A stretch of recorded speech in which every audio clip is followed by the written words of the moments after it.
Harold Hillman joins me now. G'day, Harold. G'day, Roman. Harold's a executive coach, he's a leadership expert, and he comes from a company called Sigmoid Consulting Group. Today we're going to talk about the distinctions between us and New Zealand companies. There must be so many. Moving to New Zealand 16 years ago, I guess I hadn't really prepared myself for what might be a cultural distinction between the U.S. and New Zealand companies, and particularly in terms of how it plays itself out around how people managing their careers. And so when you grow up in a culture and you step outside it and you see it from afar, it sort of amazes you to a certain extent. I talk about the inherent tension between fitting in with the team in terms of what the team needs and then standing out in terms of what your own individual needs might be. And so I hadn't anticipated until I came to New Zealand that there is far more emphasis on fitting in with the team. In the States, you get a little bit more latitude to strut around like a peacock. And even in terms of the terminology that we use around talent management, in the U.S., for people who are in the company and destined to become CEs, they often are referred to as superstars. Yeah. And then the younger people who are going to be tracking towards CE, they're called rising stars. When I came to New Zealand, those terms didn't fly. New Zealand does teams better than, in general, than the U.S. does teams. Do we? Really? Yeah. And look, I think the ultimate personification of team is the All Blacks. In that sense that I think that there's a correlation between how they team and the fact that they are the most successful sports franchise in the history of the world. So how did you transition from being a shrink, for want of a better term, to becoming a corporate executive in America? So I was a clinical psychologist, and I went into the U.S. Air Force to get some management experience. I went in to run a mental health clinic and come out. I wanted to come out on the other side of that and go back into traditional mental health.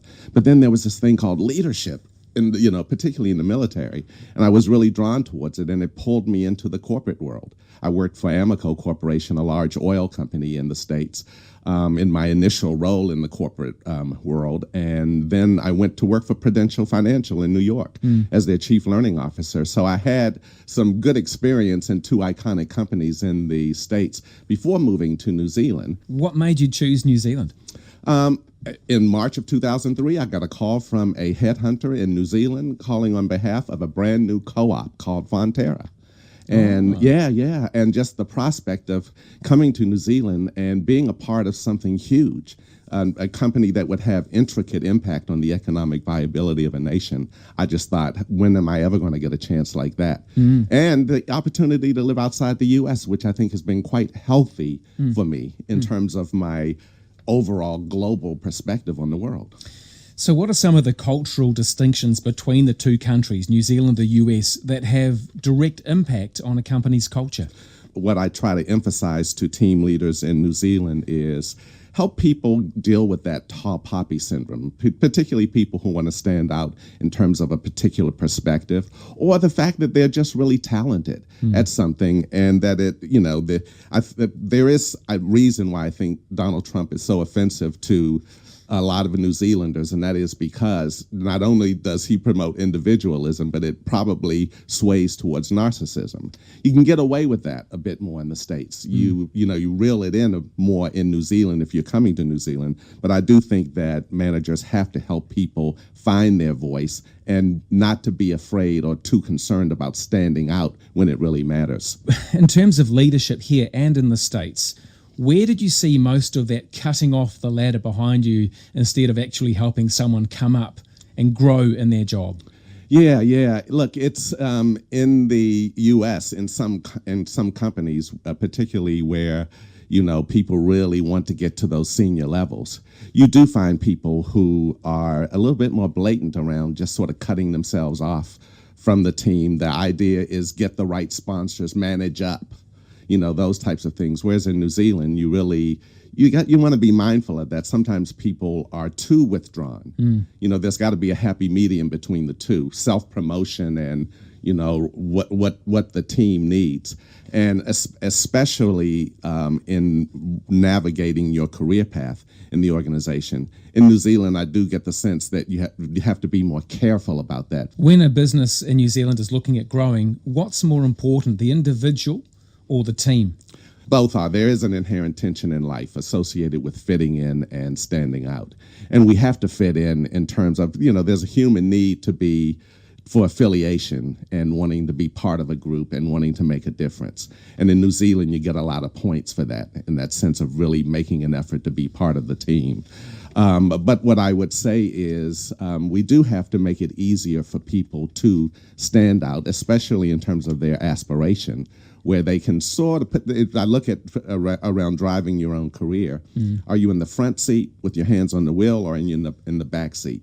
sort of trusting the process. And I'd really emphasize people to get into the front seat, put their hand on the wheel, and put their foot on the accelerator with a bit more purpose. Maybe it depends on how tall you are, Harold. That's right. In terms of height, the tall poppy syndrome, which we've recognised in New Zealand for a long time, are we getting better at not doing that? I think so. I think, as New Zealand becomes more diverse, I think we probably will see more of a push into that because New Zealand is growing more diverse. I've only been in New Zealand for 2 months, and someone said to me, Harold, you want to be careful about praising someone too strongly in terms of the team because of this thing. And that's when I heard about tall poppy syndrome. Yeah. And so it's a cultural distinction, but I think we need to help people feel really good about what they really do bring, particularly in terms of playing to their strengths. Last week we spoke about diversity and inclusion. Just quickly, are New Zealand businesses future fitting themselves for 2050? Not quickly enough, and certainly what I would call purposefully enough. And we had a head start in the U.S. with diversity back in the late 60s and early 70s. And so we've just progressed a bit quicker. New Zealand is now still pushing into issues around gender inclusion, iwi and Pacifica inclusion, more recently, LGBT inclusion. But at my swearing-in ceremony, when I became a New Zealand citizen in 2008, Roman, there were 997 people there, and a good 60% of us were brown or Asian in descent. And it really said to me a lot about what New Zealand is going to look like in 2050. And when I look at the talent pipelines in New Zealand, we're still struggling to get women to the top table, and I don't see a whole lot of iwi representation at senior levels in the organization. But beyond that, New Zealand's going to look very different in 2050, and I think that companies, if they really do want to be future fit, need to start bringing in people who are more diverse, who are going to represent what New Zealand looks like in 30 years, which is not that far away. It's not. Neither is next week. Let's catch up on this next week, Harold. It's a fascinating topic. Harold Hillman, Executive Coach. Enjoy the rest of your Sunday. Thank you, Roman.